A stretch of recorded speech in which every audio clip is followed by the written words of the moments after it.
attention, hein, nous allons tous mourir. Ce corps va mourir. Personne ne va rester éternellement ici. Mais l'avantage pour celui qui a cru en Jésus, c'est qu'après la mort physique, il peut toujours vivre. Amen. Parce qu'après la mort, même celui qui n'a pas cru en Jésus, même celui qui n'a pas accepté Jésus, même celui qui n'a pas respecté Jésus, il aura toujours une vie, mais une vie souffrante. Une vie de misère. Là où la Bible nous dit qu'il y aura des grincements des dents.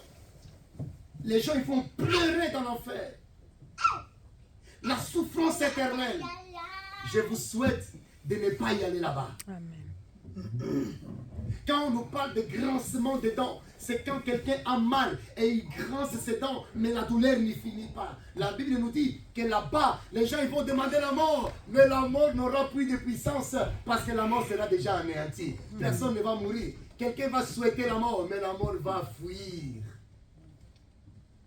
Le seul moment que l'homme a, c'est quand il peut encore respirer. Amen. Il décider pour lui-même. Amen. Bien-aimés, cette occasion nous est donnée. Peut-être vous allez croire que nous sommes allés consoler encore une famille comme d'habitude. Il n'y a pas d'habitude en Dieu. Amen. Dieu fait toujours quelque chose d'exceptionnel. Aujourd'hui, cet après-midi, Dieu nous a appelés ici, c'est pour entendre une parole de sagesse. Tu peux vaincre la mort. Voilà pourquoi, quand Jésus arrive dans la maison de Lazare, alors que Lazare était déjà mort, Marie et Marthe lui disent, oh Rabbi, si tu aurais été ici, mon frère ne serait pas mort. Jésus a dit, moi je ne t'avais pas dit que celui qui croit vivra même s'il est mort. Même si une personne meurt en Christ, il vit. Il vit. Mais en condition d'obéir le principe et le précepte de Dieu. Dieu n'est pas notre ami. Dieu n'est pas notre compagnon. Dieu c'est un principe de fidélité, de loyauté. Dieu c'est la joie. Dieu c'est la paix. Dieu c'est le pardon. Dieu c'est la miséricorde. Dieu c'est la compassion. Et nous devons avoir toutes ces choses en nous pour avoir Dieu. Comment un homme peut dire j'ai Dieu en moi, je vis avec Dieu, mais il ne pardonne pas celui qui l'a fait du mal? Il y a une contradiction dans ton cœur. Parce que Dieu t'a pardonné, Dieu veut te sauver. Pourquoi tu as des ennemis dans la vie? La vie est tellement belle et précieuse, elle va tellement vite. Reçois la puissance de vaincre la mort. Et cette puissance n'est pas un autre que Jésus-Christ. Amen. Que Jésus-Christ. Bien-aimé, je vais encore finir par cela. Pour dire que dans la vie, chacun a toujours cru être le plus puissant que l'autre. J'ai déjà dit, je vais répéter encore. Dans la vie, on croit toujours être supérieur à l'autre. Et même dans la nature aussi avait un jour cru que certaines choses sont supérieures aux autres. Parce qu'au commencement, les gens ils croyaient que le feu était fort et puissant. Le feu, moto. Parce que quand il y a le feu, personne n'échappe le feu. Jusqu'à ce que l'homme a découvert que non, avec l'eau, on peut éteindre le feu. Avec l'eau, on peut éteindre le feu. Et on est arrivé aussi dans la circonstance de croire que l'eau n'était pas plus puissant que le feu. L'eau n'était pas plus puissant que le feu. Parce que quand l'homme a découvert que le soleil fait sécher l'eau, ils ont dit alors finalement l'eau n'est pas si fort.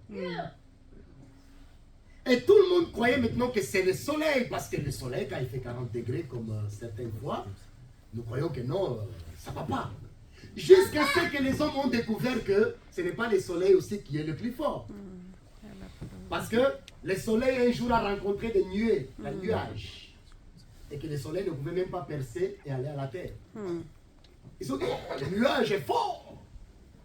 Parce que le soleil ne peut pas percer les nuages. C'est vrai qu'il y a des nuages épais. Et l'homme a découvert que le nuage n'était pas non plus fort. N'était pas non plus fort. Parce que le vent moupépé, quand le vent est passé, a rapporté tous les nuages. Un nuage qui était fort pour arrêter la force du soleil ne pouvait pas résister au vent. Il a été amené par le vent. Et tout le monde croyait que le vent était fort, n'est-ce pas? Jusqu'à ce que le vent avait reçu aussi l'ordre que toi tu n'es pas le plus fort. Parce que quand le vent est arrivé dans une montagne, il a essayé de pousser la montagne, mais la montagne ne tombait pas. Parce qu'il a rencontré quelqu'un qui était plus fort que lui. C'est alors qu'il vient l'homme qui commence à creuser la montagne, à faire des tunnels, à casser la montagne, à faire des choses. Amen. Oh, mais l'homme a dit, mais moi je suis fort alors. Je peux casser la montagne. Voyons. Je peux casser la montagne, je peux faire mon tunnel. Aujourd'hui, nous passons dans des tunnels que l'homme a creusés. Et l'homme pensait qu'il était le plus fort. Jusqu'à ce que la mort a dit que c'est moi qui suis le plus fort. Et quand la mort a pris l'homme, l'homme est devenu impuissant. Alléluia. Amen. L'homme est devenu impuissant parce que la mort était présente.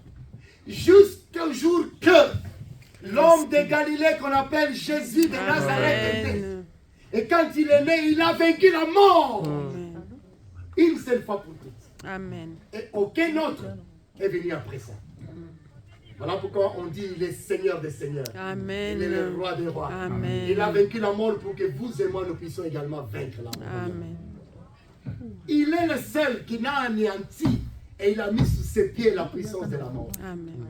Il n'y a pas de soleil, il n'y a pas de vent, il n'y a pas de l'eau, il n'y a pas quoi que ce soit qui est plus puissant que celui qui nous a rassemblés cet après-midi. Amen. Il s'appelle Jésus. Amen. Est-ce que nous pouvons acclamer les Seigneur? Amen.